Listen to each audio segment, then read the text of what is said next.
Hello, everybody. This is Susan Kokinda with your midweek update on October 30th, 6 days before the close of voting. Today, I'm going to focus on two things.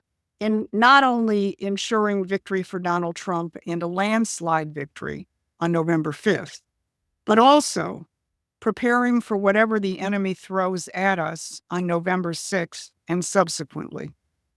Kamala Harris's speech on the ellipse last night gives us a pretty clear indication of what the subsequently might be in the wake of a Trump victory.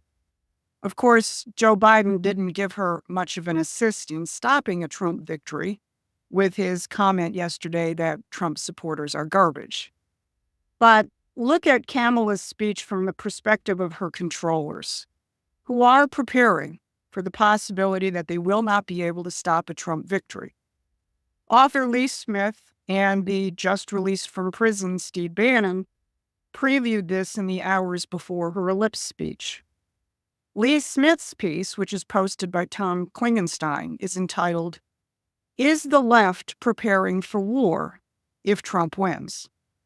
Smith reports on the fact that senior party officials and operatives are trying to figure out how to undermine the incoming president with enough violence that it would rock his administration. He says, quote, "Prominent post-election scenarios forecast such widespread rioting that a newly elected president would be compelled to invoke the Insurrection Act, with some senior military officials refusing to follow Trump's orders. According to these scenarios, the United States Armed Forces would split, leaving America on the edge of an abyss," unquote. Now, that, of course, involves the intensification of the narrative that Trump is a dictator, is anti-democratic, or as Kamala said last night, a petty tyrant. Apparently, the Trump as Adolf Hitler isn't polling so well, so she dropped that. But of course, it's already out there. Now, here are the bullet points in her carefully crafted script to play into such a post-election scenario. Of course, she held the speech on the ellipse in order to be able to say that it was from that spot on January 6th that Trump, quote, "sent an armed mob to overturn the will of the people," unquote, and that he is prepared to set free those violent extremists who were involved.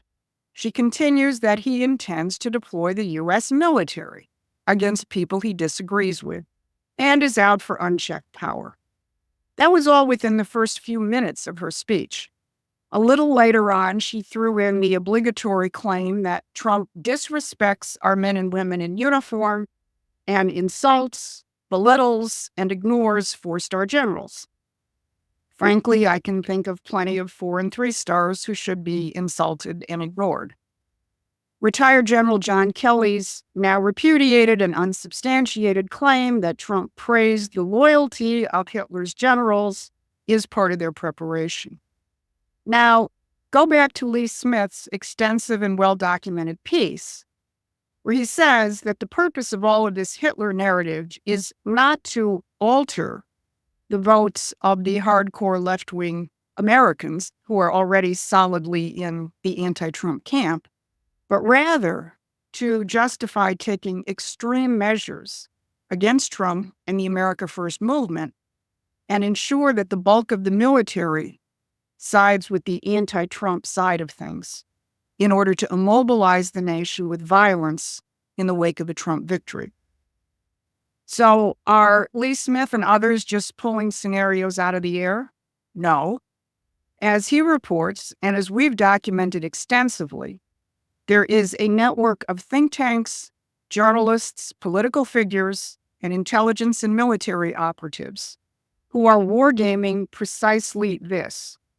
Just as they wargamed the events which led into the 2020 election and culminated on January 6th.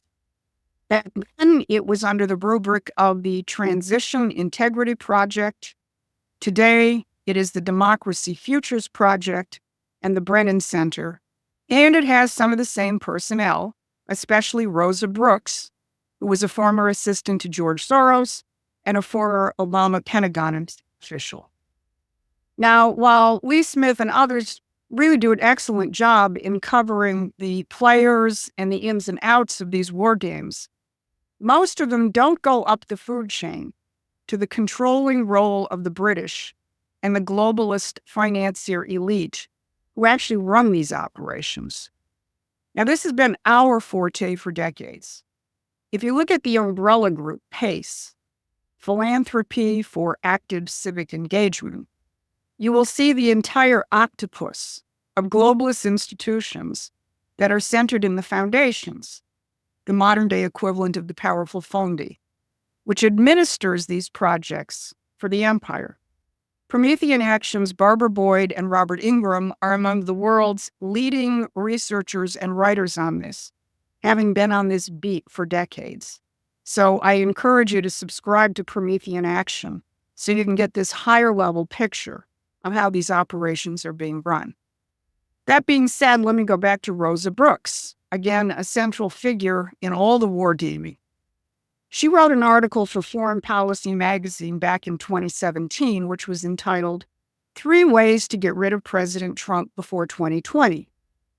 I think Kamala Harris's speech yesterday, delivered on the ellipse, is the sequel to that Brooks piece. Now let's get back to the direct role of the British. Among those officially participating in this year's tabletop exercises to stop the dictator Donald Trump, should he win, in 2024, includes representatives of the London Guardian. And here we are back to the British role in interfering in our elections. Last week, we reported extensively on the direct intervention of the British Labour Party into the U.S. elections on behalf of Kamala Harris and in their active support of setting up British-styled censorship regime in the United States with Elon Musk as target number 1. Shutting down the ability of Trump and his allies to directly interact with the American people, as they were able to somewhat successfully do in 2020, is central to all of the elite scenarios. They have to have a controlled environment to pull off what they want to pull off before, during, and after the election.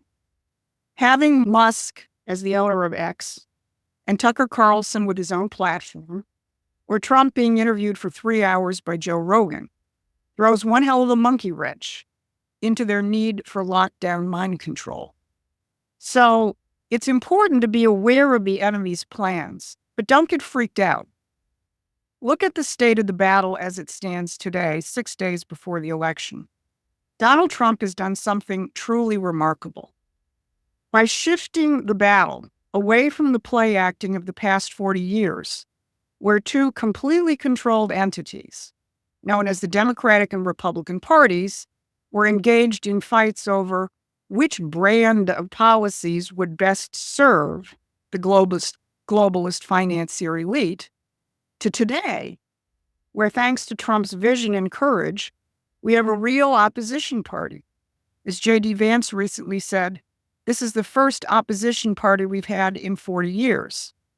We saw that on stage at Madison Square Gardens on Saturday. Donald Trump with Elon Musk, Tulsi Gabbard, RFK Jr., J.D. Vance. An amazing display of a new generation of anti-elite, anti-war, pro-growth, pro-Constitution leaders. We see it in the content of the new Republican Party platform, which revives the almost forgotten and buried American system of economics, the only body of economics which places man in the image of the Creator as its driving principle. This has created a historic realignment where the very new Republican Party of Donald Trump is pulling blue-collar workers, Black, Hispanic, Muslim, Arab Americans out of the grip of the Democratic Party and creating the potential for the needed too-big-to-rig vote on November 5th. At a campaign event I attended on Monday, Eric Trump called it the greatest movement in American history. And I've been privileged to see it unfold here in Michigan among auto workers, Black Detroiters, and Muslim Americans.